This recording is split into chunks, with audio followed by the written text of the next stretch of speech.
আবারও মীর জাফরের মতো আচরণ করল পাকিস্তান। আইসিসির ভোটাভুটিতে বাংলাদেশের বিপক্ষে পাকিস্তান সহ সকল দেশে ভোট দিয়েছে। আইসিসির বেশিরভাগ সদস্য দেশ বাংলাদেশের বিপক্ষে ভোট দিয়েছে। এর মাঝে পাকিস্তানও বাংলাদেশের বিপক্ষে ভোট দিয়েছে। আইসিসি ইতিমধ্যে বাংলাদেশকে জানিয়ে দিয়েছে, বাংলাদেশকে আইসিসি 24 ঘন্টা টাইম দিয়েছে। 24 ঘন্টার ভিতরে আইসিসিকে জানাতে হবে বাংলাদেশ কি ভারতে গিয়ে বিশ্বকাপ খেলবে।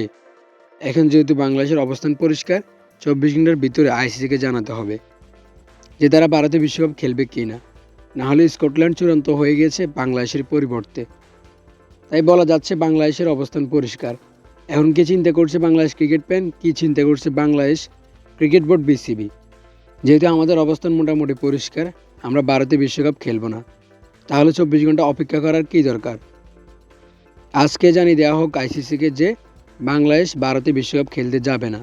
আইপিএল শেষে ক্রিকেটাররা বাড়িতে চলে যাক, চিল করুক, মাস্তি করুক, বিশ্রাম নিক। Good bye Bangladesh cricket.